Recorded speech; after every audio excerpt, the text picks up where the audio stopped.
Hey guys, welcome to my Zodiac sign series. Today we're going to explore astrotheology, symbolism, and the archetype of Aries, the hero. If you have Sun, Rising, or Moon in Aries, or any strong placements of Mars in your chart, then you may relate to some of the content, but I just want to emphasize and remind you that this series is not going to be just about your sun sign. This is about the archetypal energy and everything about the zodiac sign Aries. We all embody each of these astrological signs because they all represent an archetype that is contained within us. And of course, through our birth charts, the position of the planets and aspects, and also transits. It's my intention to present the 12 zodiac signs in a way that can help the symbol be integrated into your own total being. And to truly learn astrology, the best way to do it is to study yourself and understand the language of symbols and archetypes. So what is an archetype? The 12 signs of the zodiac can fruitfully be seen as a system of archetypes. So the word archetype means original pattern from which copies are made. So let's break the word down.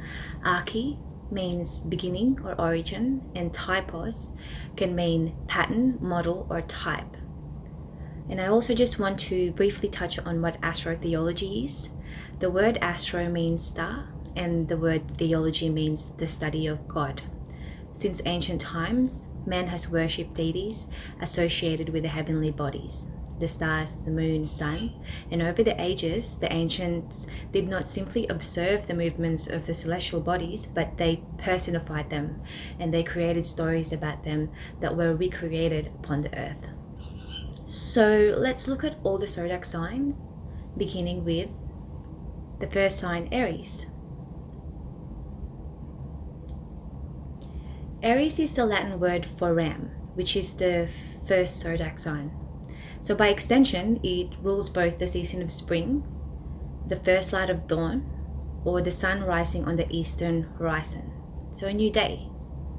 It's associated with the first house or the ascendant rising sign, and I'll discuss that in detail later. The motto for Aries is I am. Alan Oken puts it as I seek myself, which I like a lot. This essence is likened to the very first breath of life that initiates all process. Now, the body parts associated with this sign is the top of your head, your face in general, so your forehead, eyebrows, and your nose in particular, your musculoskeletal system, the blood, and the adrenals. So when you're charged with adrenaline in your blood, and it's, you're either rushing by anger or excitement, you're experiencing the body wisdom of Aries. The bold and ambitious Aries is ruled by the fiery and action-oriented planet Mars, which grants it the raw energy, the spark of life, or primal fire on Earth. It's masculine, it's a yang sign. One of the symbols attributed to Aries is a flame, or a fountain of flame rising upward and ready to initiate a new experience. It's born from the element of fire. The quality of this fire is cardinal, and cardinal likes to create and likes to begin things, to initiate. It's an uprushing active fire and vital force, like the Kundalini rising. Archetypally, Mars is the hero, the warrior, the leader, the adventurer, the initiator, the light bearer, the knight in shining armor. The subtle difference between this sign and, let's say, Leo, for instance, which is another fire sign along with Sagittarius, that's the fire triplicity, is that the Aries energy wants to be the first, wants to win the race, while Leo just rules and the battle is won. Now, the sun is the king, the authority and father, and Mars is the planet associated with the prince, the warrior, the sun. Now, the animal or creature associated with the sign is the fearless ram, and the astrological glyph is pretty straightforward. It resembles a ram's head, horn, And if you touch the tip of your nose with both of your index fingers, move it up to towards your eyebrows, you'll feel the glyph of Aries on your face. So in this day and age, there's a number of names containing the sound of Ram. There's Ra, which is the highest point of the sun in the sky. It's also an Egyptian god. Ram, Rama, Brahman, Abram, Abraham, Amun-Ra, Ramesses. You can even find the syllable Ram in the word Mars backwards. Each carries the root idea of masculine energy and the spirit of the hero. You also get the word Pura, which means simple. You've got the word Pura, that means simple. And it's synonymous with the word pure, which ultimately has its root word from the word fire, as this elemental fire can purify the spirit. It's therefore a symbol of life and light and seed. Pura, by the way, is also a Sanskrit. It's also Sanskrit for walled city, and it's also the word for temples in Indonesia. So if you go to Bali, you'll notice there's a lot of temples there, because it's called the Island of Thousand Gods, or Island of Temples. We also get the word Arise from Aries. It's an anagram, actually. The rising of the sun, it's associated with the heights, mountain peaks, adventure, and being elevated or high, or the feeling of being alive. We also have the word Ari, which is the abbreviation of the word Aries. Ari is in Armenian language means brave or courageous. In the Badaga language, Ari has a literal meaning of sun-like, and is used as a male name. Sometimes it's changed to Harry in the case of converts to Christianity. In German, Ari is a masculine name. I think it means eagle. And in Sanskrit, Hari means the supreme absolute. It's interchangeable with the deity Vishnu.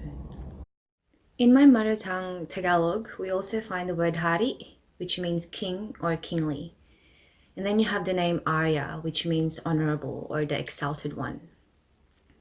Now let's quickly have a look at the alphabet.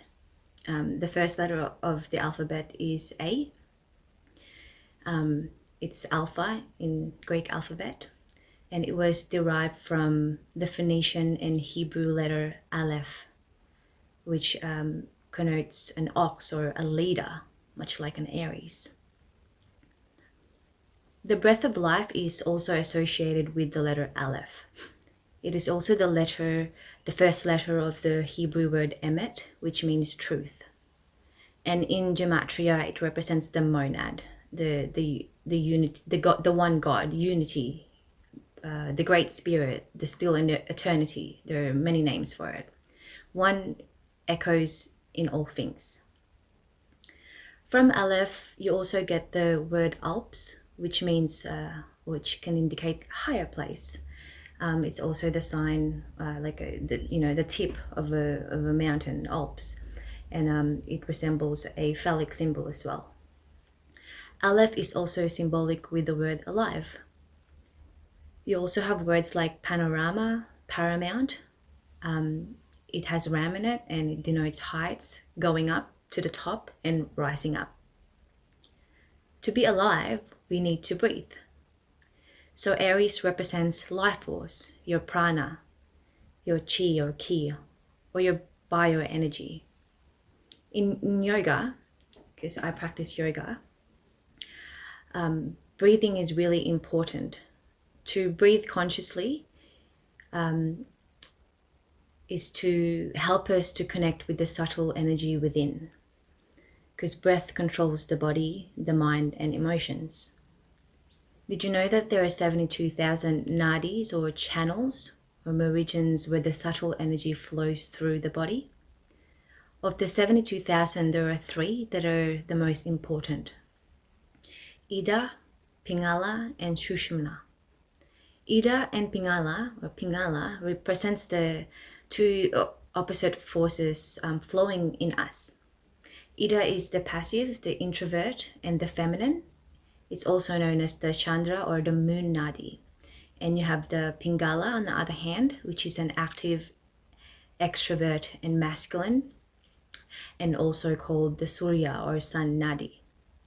And the Shushumna is the Nadi that the Kundalini energy travels through, and that's through your spine. Shushumna is the expression of the perfect balance and the neutrality between Ida and Pingala, the polar aspects of our being. Now, in yoga, we also have what you call pranayama, which is to control your breath. It's the fourth limb of yoga. It should come as no surprise that breathing is one of the most important and intricate activities that we do every day. Our conscious life begins with our first breath, and it ends with our last. Breath is also linked with sound. Today, modern science sees the whole existence as different levels of vibrations. Where there is a vibration, there is bound to be a sound. So that means that the whole existence is kind of a sound. Mantras are sacred words. It's a Sanskrit word which means the tool, tra, of the mind, manas. They are used to connect with the divine. So back to the word ram again, which means to stop, stand still, rest, rejoice, be pleased. In the Sanskrit mantra, it's symbolic of the daily life as an act of worship, along with bringing oneself closer to God. It's been described as the reorientation to one's true self, or your purest self, or the essence of who you are when you realize your true self, or the Atman. In Hatha Yoga, there's also the warrior pose, the Sanskrit meaning of Virabhadrasana is Vira. If you break it down, Vira means hero, Bhadra meaning friend, and Asana meaning seat or posture. So in this pose, you're embodying the Aryan energy. This asana encourages your soul to harness the spirit of a warrior. Know thyself. Now, if you look at the tarot, which is deeply linked to astrology, along with numerology, you have the card, the Fool, which is the start of the major arcana, and you'll see a photo there. Now, the tarot, the Fool in the tarot deeply relates to the Aryan energy. It's one of the 8 cards associated with Aries. The Fool in few versions was called Il Matto, which means the crazy one. The Fool is the one who goes for an adventure. He's the one who walks the road less traveled, so to speak. He's graciously carving his own path. The card, if you look at it, it's a very individual card. There's a childlike quality and a wide-eyed innocence from which he faced the world. He's on a mysterious quest, and he's even portrayed reaching for the fruit in one of the cards. He represents the self. And Carl Jung believed that as children, we were almost unconsciously whole. But as we grew up, we fragmented, and our journey in adulthood is to find that wholeness again. That process was called individuation. It's no coincidence that the self represents the beginning of the major arcana. We were born with the mental wholeness that we lose and regain throughout our lives. He travels not a straight line, but often a windy terrain, mountain tops, so it's a hike. It's not easy. He's on his way to his peak, the peak of his existence, which leads me to the next card associated with Aries, the Emperor. The Emperor signifies the beginning of governments and political civilizations, and he's the leader of this new brave world. So I have a look at the cards of the Emperor. It's a very strong, powerful card. He creates structures, systems, and laws, rules. He's the father archetype, the chief, the boss, the king in all of us. Like the animus. The animus is the masculine aspect of our character. He's masculinity. So he's the opposite to the Empress card, who represents femininity. The Emperor is on the top of the world, at the peak of his power and influence. And if you look at the card carefully, you'll see that the tarot is filled with metaphorical symbols. But the most prominent one is how he sits on a stone throne that is unyielding but efficient, with the Martian ram's head, signifying his masculine role with Mars. In the Thoth deck, it's even more prominent with the color red. He's symbolic of willpower, authority, strength, and nobleness. There's definitely a connection with the Fool and the Emperor, obviously. And I'll leave the tarot for now and move on, because I could go on for hours about this. But there's a fantastic series about the tarot called The Path of the Fools on Unslaved by Michael Desire. Now, Aries represents infancy. The moment you're born to take your first breath in this world. It's the very first moment you became independent from your mother's womb. If you want to read a book that illustrates the world of language, by the way, there's a book called The Crystal Language, so that you can understand the symbology of words. In Hebrew, the staff represents the human spine coming into consciousness. So as I said earlier, Kundalini rises through Shushumna, which is through your spine. And the spine represents a very powerful symbol as well. It's a phallic symbol, like the staff represents the coming into consciousness. So you'll see magicians are often depicted with a staff, which denotes power. The staff has a root word of sept, which means seven. Think of seven chakras. You know, there's 7 planets that are visible to the eye. There are 7 days in a week. It's a very important number. Now, going back to words, we have the word abra, which means in Latin to open. And the month of April is Abrio, which in Italian is Aprile, and Abril in both Spanish and Tagalog.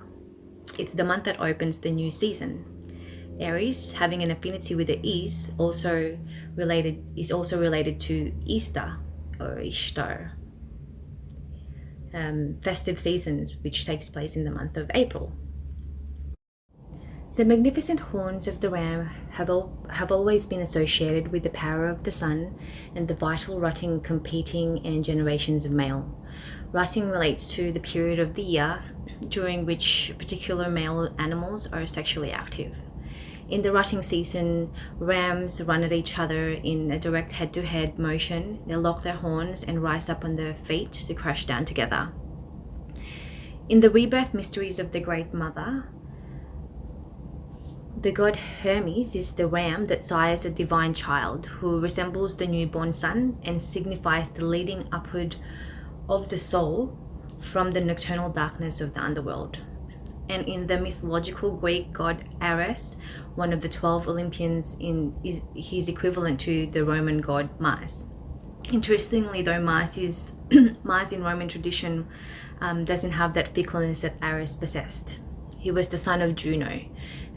Juno was the Roman goddess of marriages and union, and the son of Jupiter, also known as Zeus.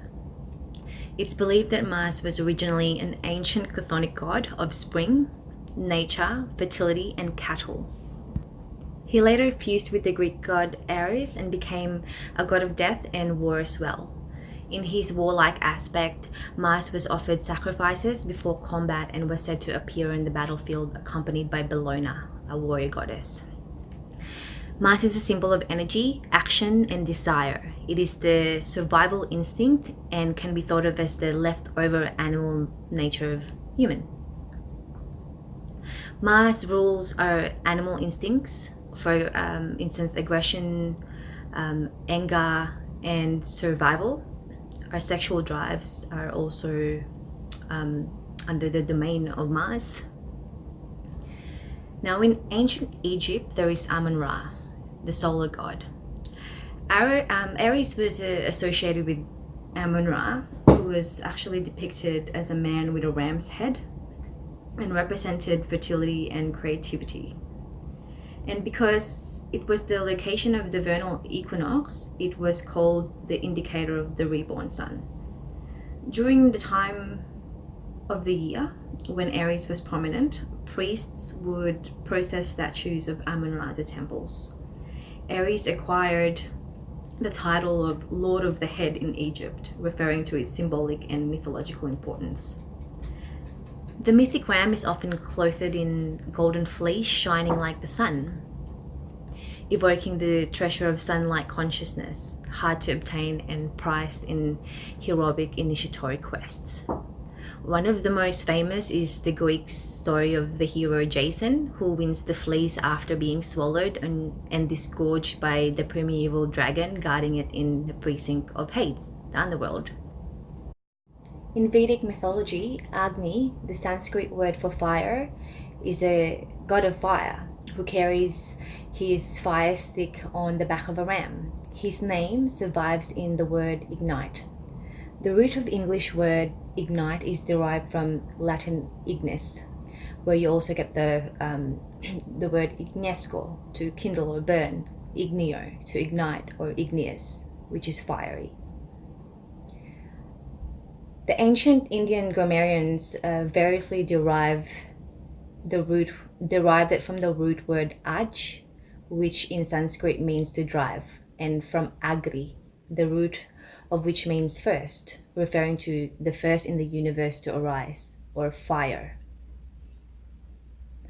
The Gaulish Celts worship Cernunnos, the horned one. Cernunnos is portrayed with antlers, seated cross-legged, and is associated with stags and horned serpents. He's usually holding or wearing a torque, which for the Celts is symbolic of nobility and status. This certain posture and visual sends the message of renewal and power. Now, in Persia and India, Mithras, the heroic bull slayer, became prominent. Mithras was depicted in statues as plunging a dagger into a bull. This was during the age of Aries, the Aryan age.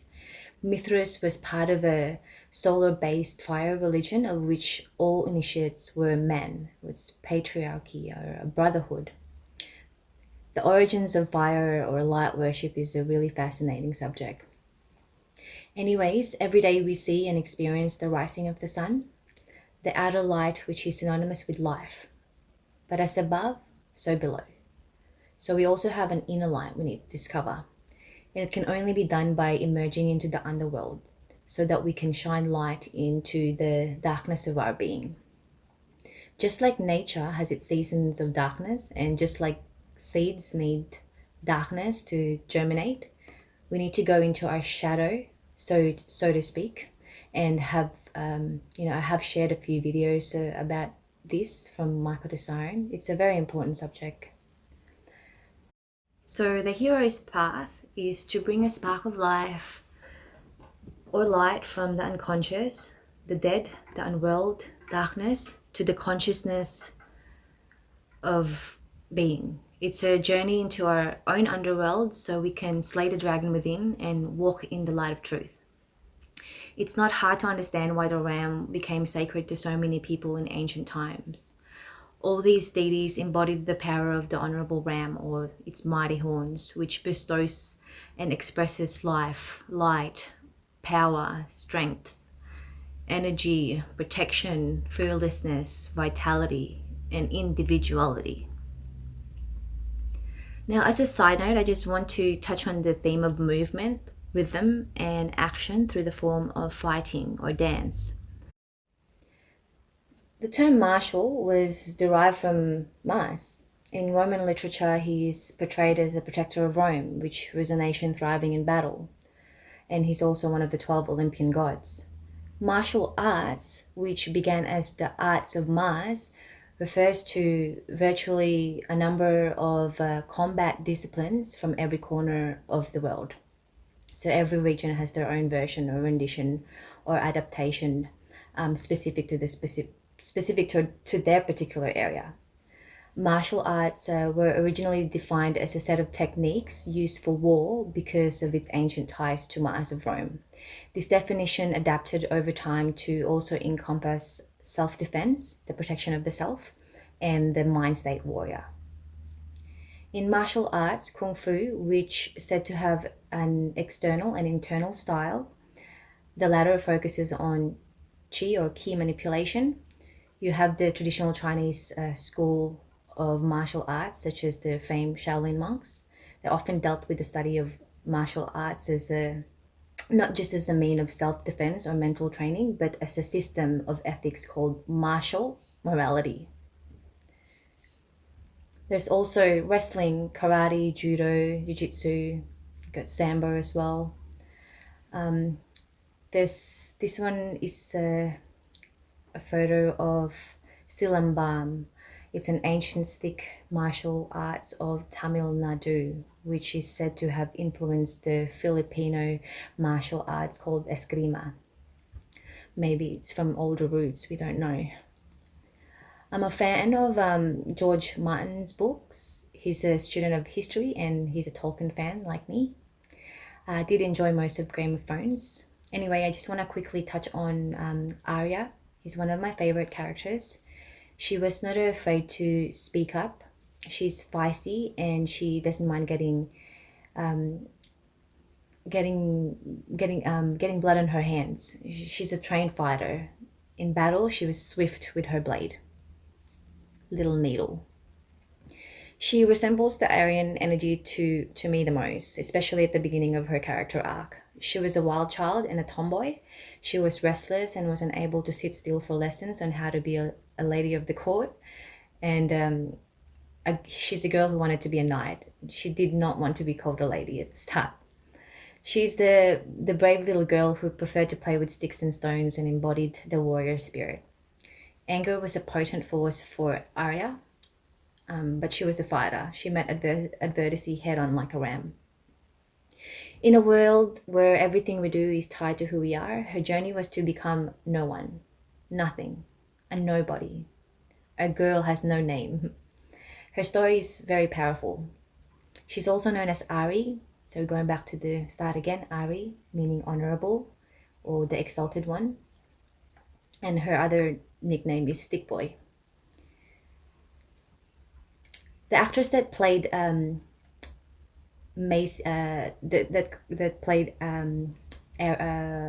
is Maisie Williams. I think she's actually an Aries. She was born to play this character, I think. And I just want to link it back to Eskrima. Anyway, she apparently had to undergo instead an intense training in the Filipino martial arts of Eskrima, or Arnis or Kali, for the Battle of Winterfell. So Eskrima or Kali is a hand stick or knife fighting technique. And Arnis includes hand-to-hand combat, grappling, and weapon disarming techniques. Actually, the word Arnis comes from Arnes. It's an old Spanish word for armor, a Martian thing, symbolic with the warrior Aries. As Arnis was an art usually practiced by the poor or commoner class, it's been passed down by the means of oral tradition. The origin of Arnis can be traced back to native fighting techniques during conflicts among the previous pre-Hispanic Filipinos. And speaking of stick fighting, let's look at ancient Egypt. The ancient Egyptian art was a mix between the wrestling and fighting with weapons like sticks, spears, swords, even water paddles. These weapons were the most common ones in the wars. Stick fencing, grappling, and water jousting apparently all has roots from ancient Egypt, and the earliest evidence of fencing comes from an Egyptian carving in a temple at Medinet Habu near Luxor in Upper Egypt. And this temple was built by King Ram says the third. Now moving on, I just want to keep talking about the actual theme of movement by dancing this time. In New Zealand, there's the Haka dance, which is the core tradition of the Maori people. It's an ancient ceremonial war dance, like a ritual. It's performed, they said it was performed before warriors headed to battle. It's a fierce display of a tribe's pride, strength, and unity. They violently stamp their foot with the aggressive facial expressions, like they stick their tongue out, and the body slapping, rhythmic body slapping with the chant, which is a war cry. This itself was said to lift their own morale and was a call to God to help them win. The words of a Haka is poetically describes their ancestors and events, the events of their tribe's history. So there's many different Haka, and each tells a story. It's full of emotion, and I've often gotten goosebumps when I've watched it in the past. It's so charged up.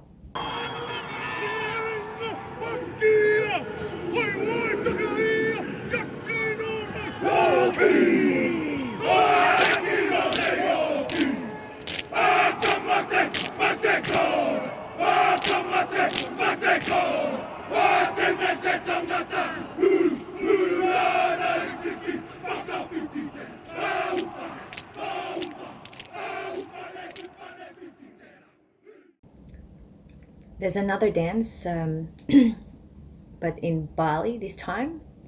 It's a fire dance. It's called Kecak fire dance. It's simply accompanied by chanting of the chorus of men representing an army of monkeys. So they're all saying chak chak chak chak chak during the entire performance. It's said to originate from a Balinese ancient ritual called Sangyang, aimed as a form of exorcism or to repel evil spirits, in which dancers fall into a trance.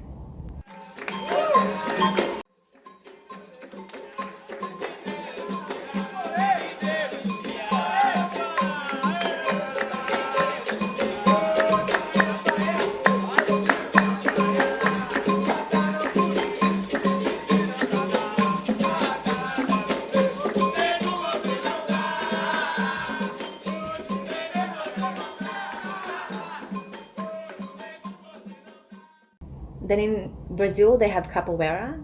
The music and movement of Capoeira is really captivating to watch. So instead of sparring fight, Capoeira looks like a dance of acrobatics, but hidden in the dance are a variety of martial arts and combat moves, like kicking and punching. Capoeira actually originated from Angola. So it goes back to the Angolo tradition. So the word Angolo means strength or power. It's a performance ritual combat that was performed by various ethnic groups in southern Angola. It was applied as a method of survival that was known to slaves only, basically. So it's a tool that an escaped slave used to survive the colonizers. Anyways, just want to move on. Aries is clearly the symbol or the archetype image of the hero. It's important to remember that this Aryan energy is available to us and is in all of us. It is a natural component within each of us that calls our inner warrior to overcome challenges through courage, initiative, and leadership. Destiny welcomes initiative and free will, and this is important because in astrology there is a general misconception that your fate is sealed, so to speak, but free will is above faith. So as long as you do the holy work and step onto the path of the hero. Carl Jung once stated that until you make the unconscious conscious, it will direct your life and you will call it faith. So it's a greatest gift if we use it correctly. The word courage comes from the root core, which means heart, center, or core. And the Aryan energy is the active core of our innocent spiritual journey in this flesh and body. For what is courage? Courage is when you are scared, but you do it anyway. It's when you fear the road ahead, but walk the path anyway. Or better yet, courage is when you let go of everything that is not you or what you think is you to be truly at one with the self, with your true self, your higher self. Aries calls us to act in line with our highest ideals. The spring equinox in the northern hemisphere is defined as the first day of Aries. The Western tropical zodiac is based on the natural cycles of seasonal turning points and their evolving stages. So it takes 26,000 years to complete a great year. There are 12 astrological ages, all corresponding to the zodiac signs, and it takes about 2,160 years for an age or a house to be completed in what you call the precession of the equinox. So Aries, the Aries point, is like a giant clock hand marking the passage of the ages or time. The point that the sun crosses the spring equinox is literally called the Aries ingress. The word ingress means to go into. It's also an act of entering. So the Aries ingress is when the sun enters the first degrees of Aries as it crosses the ecliptic belt. If you're familiar with Sabian symbolisms, there is a Sabian symbol for every degree of each sign. So there's 30 degrees in each sign of the zodiac. This moment that we're talking about, this particular moment, is that 1 degree Aries sign. And the Sabian symbol for the 1 degree Aries is a woman has arisen out of the ocean. A seal is embracing her. Potentiality of selfhood. The individual is emerging from the collective and realizes self for the first time.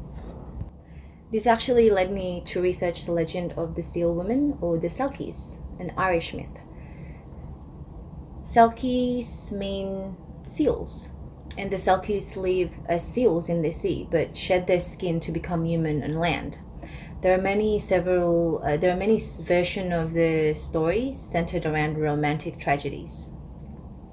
The Selkie has to shed its skin to inhabit a human world and learn how to exist in land instead of sea. Just like when we were born, we had to break out of our mother's womb to meet the womb of the world, so to say.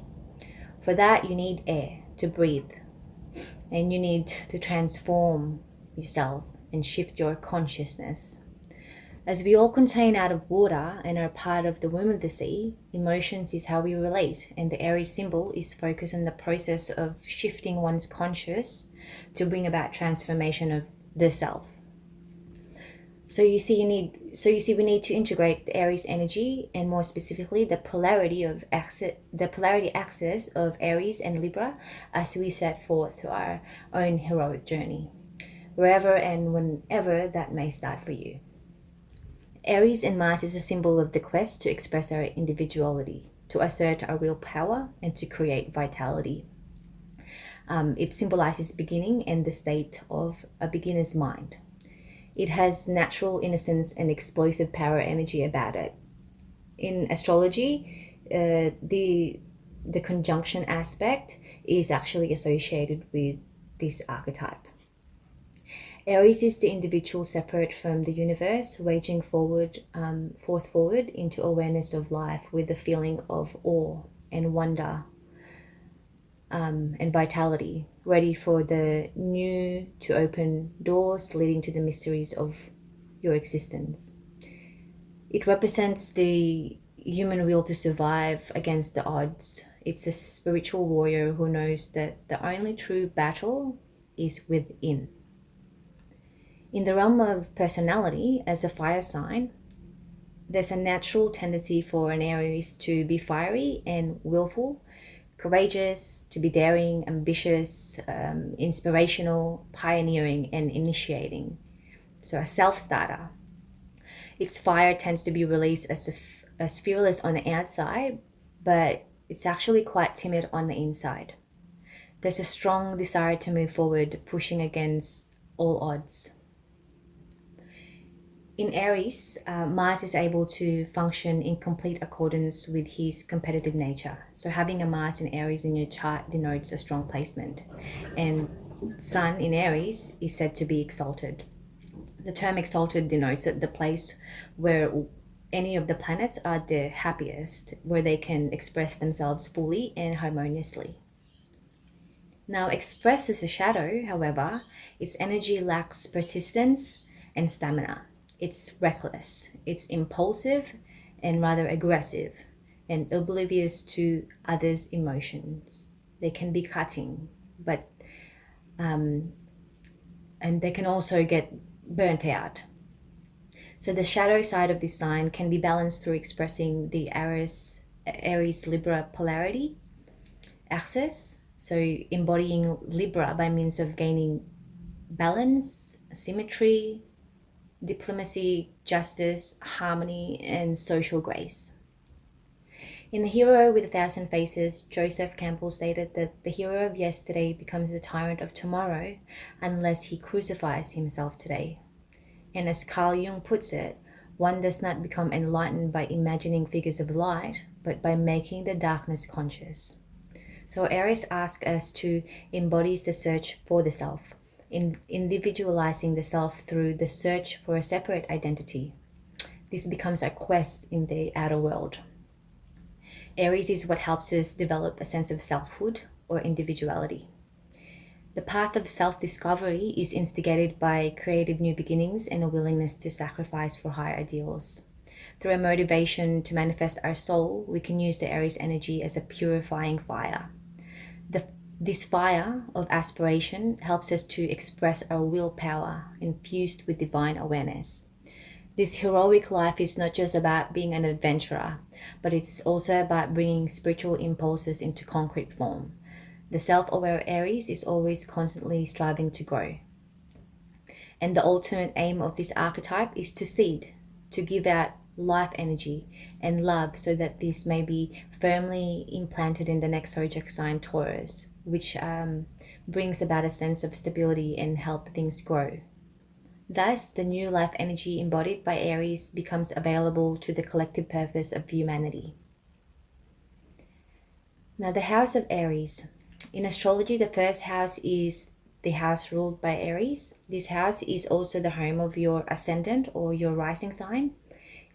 It is marked on your birth chart with ASC, and the ascendant represents the most eastern point in your astrology chart. It's the exact moment of your birth. So you can think of the first house as the beginning, not just of the houses of the zodiac signs, but of you. It literally embodies the moment of your birth. And in esoteric astrology, the ascendant is the key indicator of your soul's purpose. Now, opposite your ascendant, which is the cusp of the first house, you have the descendant, which is the cusp of the seventh house. These are the qualities you disassociate from, the qualities you deny and repress and ignore or refuse to acknowledge exist. Your shadow side, so to speak. So if you have a look at the chart, the seventh house is the beginning of the underworld, of the shadow.